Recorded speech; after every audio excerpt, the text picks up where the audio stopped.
글로벌에서 유료 챗GPT 가입자 수가 글로벌 2위인 사용률이 적극적이고 높은 국가인데요. 제로 클릭 시대 가속화되고 있습니다. 제로 클릭을 하지 않는다는 거예요. 내가 실내에 있는 매체로 자주 이용을 하더라. 근데 이 형식만 있으면 AI가 인용해주냐? 절대 안 돼요.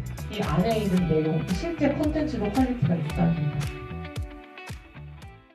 AI를 우리가 다 경험을 했고 특히 25년 작년 하반기 지나면서 많은 지표들이 변했는데요. 거기서 몇 가지 중요한 시사점들이 있어서 좀 소개해 드리도록 하겠습니다. 작년에 AI 사용자가 엄청 증가했죠. 특히 한국은 글로벌에서 유료 챗GPT 가입자 수가 글로벌 역대 2위인 되게 사용률이 적극적이고 높은 국가인데요. 전 글로벌 시장에서 젠 AI 그 창에 매일 방문량이 월 평균 70억 건이라고 합니다. 여기서 봐야 되는 거는 24년 대비해서 2025년에 34세 이상의 유저 비율이 증가했습니다. 그 말은 이 기술이 되게 대중화되고 있다는 얘기고 우리 고객들이 연령 불문 AI를 쓸 확률이 매우 높아지고 있다. 그 다음에 또 AI가 일반 검색이나 이전의 고객 접점의 채널과 다른 점이 있죠. 고객의 구매 여정에 적극적으로 개입을 합니다. 이제 SEO 시대의 이제 검색 엔진의 역할은 뭔가 정보 탐색을 도와주는 역할이었다면 이제는 구매를 설득하는 역할을 합니다. 사용자들이 정보 탐색부터 구매 결정까지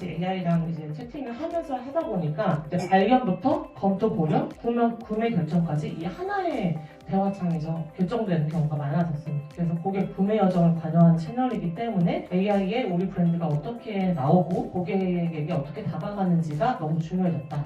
그리고 제로 클릭 시대 가속화되고 있습니다. 제로 클릭을 하지 않는다는 거예요. 여러분도 AI 검색하시면 거기서 답변을 이미 해주기 때문에 어떤 웹사이트로 이동을 하지 않으시잖아요. 그것처럼 사용자 행동이 변하고 있어요. 제로 클릭이 가속화되고 있고 그러면 기업 입장에서는 유입 트래픽이 떨어지겠죠. 24년에 AI 오버뷰라는 이름으로 미국에 가장 먼저 나왔는데 AI 오버뷰가 나오자마자 구글에서는 60% 이상 클릭이 사라졌고 25년부터 이제 전 세계로 이제 AI 오버뷰가 나왔는데 25년에 AI가 더 가속화되면서 이 제로 클릭이 더 가속화되고 있습니다. 이 상황은 이전으로 돌아가지 않은 현상이기 때문에 더 이상 예전처럼 클릭률만 봐서는 실패할 확률이 높다. 그래서 클릭이 아닌 다른 지표들을 같이 봐야겠다라고 볼 수 있습니다. 그래서 클릭이 전반적으로 다 줄었는데 어떤 클릭은 중요한 클릭이 생깁니다. AI에서 검색을 한 번 하지 않잖아요. 여러 번 이제 질문을 왔다 갔다 하면서 나온 검색 결과에 내가 이 사이트 인용된 거를 클릭했다는 것은 그만큼 반 이상 설득이 된 상태로 온 고객의 확률이 높다. 그래서 실제 데이터가 말하는 것도 온도감이 높은 구매 고객들이 오더라. 그래서 그런 고객들은 절대 사이트에서 놓치면 안 되겠죠. 오가닉 유저 유입으로 들어왔던 분들보다 AI로 들어온 분들이 더 오랫동안 우리 사이트에 머물고 더 전환율이 높다. 최근에는 또 이런 연구 결과가 나왔어요. AI 답변이 모든 링크를 다 뱉어내진 않잖아요. 어떤 경우에 링크가 없는 경우가 많은데 그럴 때에 우리는 어떻게 고객 행동을 인지할까요? 고객이 무슨 행동할지 우리가 데이터로 알 수 있는 정보가 없습니다. 그래서 유추를 해보자면 여기서 만약에 B2B 마케팅 회사 업체를 추천해줘 라고 했는데 엘리펀트 컴퍼니, 경쟁사 이렇게 나왔다고 쳐볼게요. 거기서 이제 링크를 인용하지 않았기 때문에 고객은 그 정보를 보고 브랜드를 인지했으면 그 다음에는 그 답변에 있는 브랜드를 검색해볼 확률이 높습니다. 그래서 브랜드 키워드 검색량을 이제 앞으로 좀 관리를 해야 되는 게 중요하다라고 보고 있고요. 실제로 브랜드 키워드와 AI 인용률이 같이 올라가는 경향을 보인다는 연구 결과도 있었습니다. 그렇기 때문에 마케터인 우리는 브랜드의 키워드를 검색했을 때 화면을 관리하는 게 중요합니다. 이게 새로운 채널로 쓰여져야 돼요. 앞서서 보여드린 것처럼 AI 시대에는 정보 탐색의 의도뿐만 아니라 더 많은 맥락에서 AI를 씁니다. SEO 때는 정보를 찾거나 아니면 특정 웹사이트로 이동하거나 아니면 어떤 제품을 구매 검토할 때 4가지의 니즈로 이제 검색 의도를 구분했었는데요. AI 시대에서는 이 4가지 의도가 전체의 일부이고 실무 가이드, 콘텐츠 제작, 리서치 등등 다양한 업무에 이걸 쓰고 있고 만약에 우리 제품이나 서비스가 크리티컬 가이던스에 줄 수 있는 서비스를 하고 있다 라면 더 답변에도 들어갈 수 있는 거예요. 조금 더 다양한 의도와 다양한 맥락을 타겟할 수 있도록 우리 웹사이트와 우리 콘텐츠를 설계를 해야 된다 말씀드릴 수 있습니다. 이것도 이제 최근에 나온 내용인데 AI 모델별로 인용하는 페이지나 콘텐츠들이 좀 다릅니다.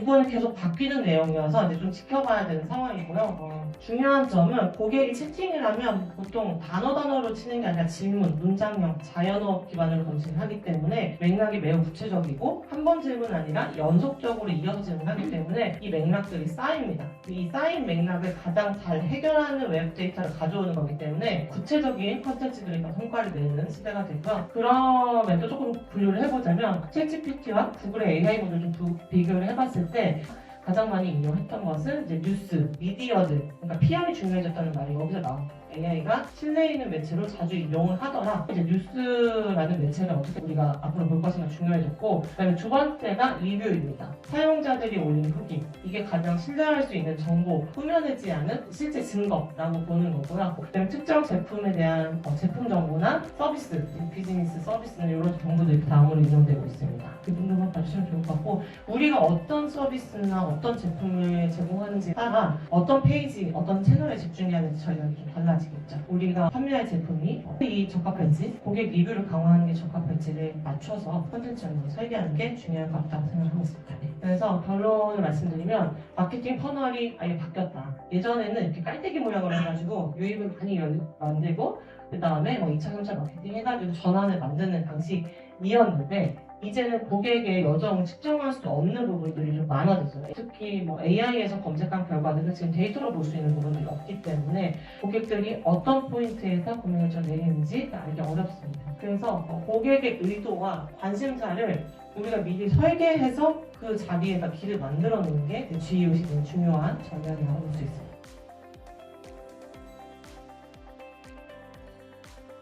이제는 AI가 왜 중요하고 어떻게 작동하는지를 간략하게 알았다면 이 GEO를 우리가 실무를 하기 위해서 어떤 과정들을 거쳐야 되는지를 간략하게 소개드리도록 하겠습니다.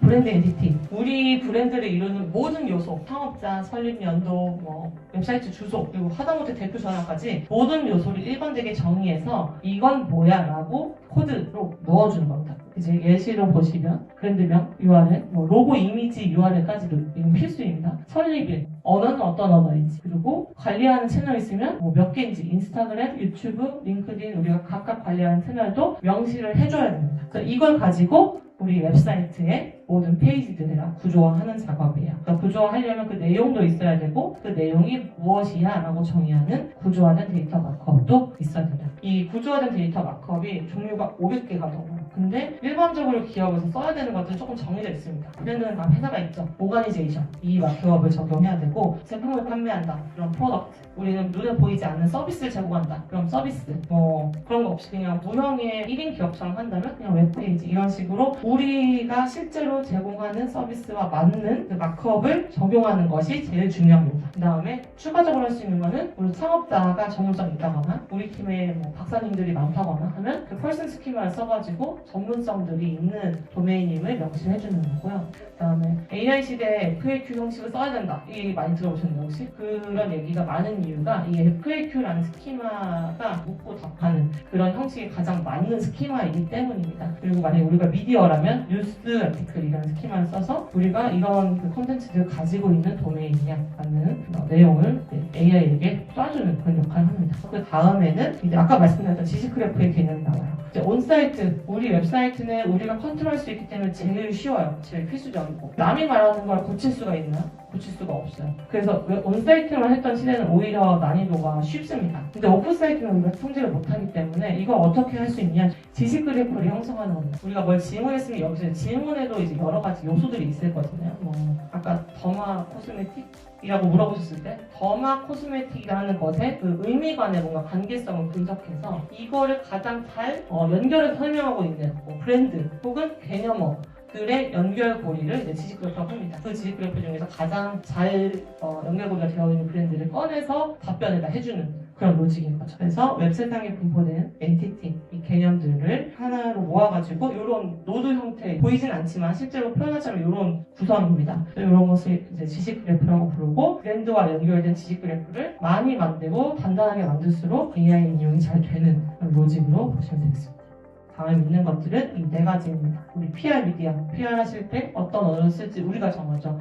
그 다음에 소셜미디어, 우리 채널은 우리가 올리죠. 그 다음에 커뮤니티, 요건 난이도가 있지만 만약에 인플루언서 마케팅이나 이런 것들을 하신다면 가이드를 주면서 유도할 수 있습니다. 리뷰도 자사몰의 리뷰는 우리가 어느 정도 통제할 수 있고, 그래서 오프사이트 중에서도 우리가 관리하는 채널들에서 이런 온사이트와 연결고리들을 만드는 게 중요하다. 오늘 집중적으로 다룬 얘기는 콘텐츠 부분인데, 결국 이 1, 2, 3 단계는 형식적인 부분에 대한 이야기예요. 근데 이 형식만 있으면 AI가 인용해주냐? 절대 아닙니다. 이 안에 있는 내용, 이 실제 콘텐츠도 퀄리티가 있어야 됩니다. 그래서 콘텐츠 전략에서는 고객이 원하는 내용, 고객이 찾는 내용으로 콘텐츠를 기획해야 되고, 그 다음에 그 컨텐츠에는 EEAT, 이 네 가지 요소를 반드시 담아야 된다. 이건 이제 구글에서 정의한 좋은 콘텐츠의 기준인데, 이 네 가지 앞글자를 빼가지고 EEAT라고 명명했어요. 과거에 23년인가에 나왔는데, 맨 위에 익스피리언스가 없었습니다. EAT였어요. 근데 23년 말, 24년 초에 익스피리언스가 등장했어요. 왜 등장했을까요? 이유는 AI가 등장해서입니다. AI가 등장하면서 웹페이지가 엄청 많이 생성됐어요. 특히 콘텐츠들을 무한히 많이 생성하고 있어요. 근데 이때 이 당시의 콘텐츠 양이 이 AI 시대 이전과 급격하게 차이가 나면서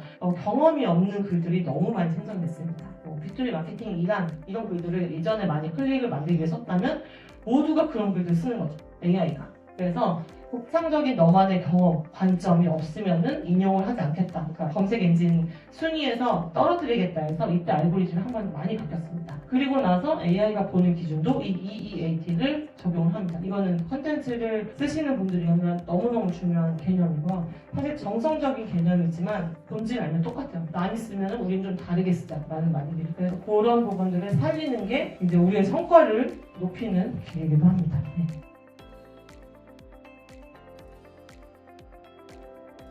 카테고리 엔트리 포인트 들어보신 분 있으세요? 마케팅을 좀 오래 하셨으면 조금 이해하실 수 있어요. 이게 한 10몇 년 전에 나왔던 마케팅 이론인데, 소비자가 특정 제품을 떠올리게 하는 어떤 니즈나 어떤 동기, 트리거 포인트를 말합니다. 근데 이거를 지금 어떻게 해야 돼요? 고객한테만 할 게 아니라 AI한테도 이 주입식 교육을 해줘야 됩니다. 그럼 AI는 AI 언어를 써서 이걸 해줘야 되기 때문에 이 카테고리 엔트리 포인트가 나오게 됐어요. 그래서 AI 시대에 이 카테고리 엔트리 포인트라는 개념이 다시 부상한 이유는 소비자들이 어떤 상황이 딱 떠올리는 것처럼 내가 어떤 상황에 있을 때 소비자들이 자연어로 질문을 한다는 거죠, AI에. 그래서 이 같은 그 카테고리 포인트의 상황이 이제 외부로 AI의 프롬프트로 나오기 때문에 이때 답변이 되는 게 이제 중요하다. 그래서 이 답변을 나오기 위해서는 AI 엔진한테 이 카테고리 엔트리 포인트의 답이 우리 브랜드야 라고 주입을 시켜줘야 된다. 그래서 이 AI 지식 베이스에서 심는 이 과정이 GEO라고 할 수 있고요. 아까 말씀드린 것처럼 인지부터 브랜드 새로 발견하는 것부터 구매하는 것까지 한 채널에서 일어나기 때문에 이런 부분들이 더 중요해질 것입니다.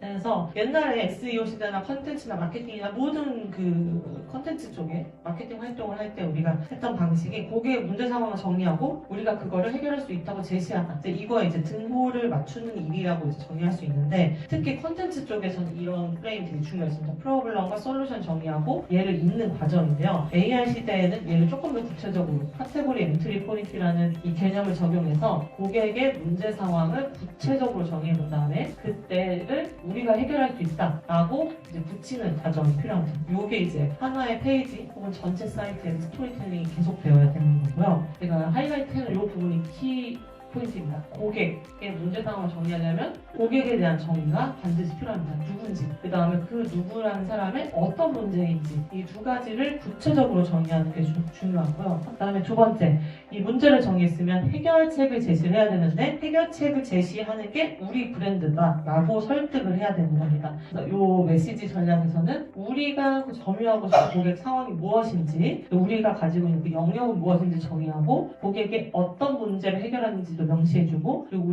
우리만의 이제 USP가 있을 거잖아요. 다른 경쟁사보다 더 잘하는 부분이라든지 기능적인 USP 이런 포인트를 찾아가지고 설득을 합니다. 그래서 이걸 이제 브랜드 엔티티화 하는 게 AI가 인식할 수 있는 언어로 치환해주는 작업입니다. 네.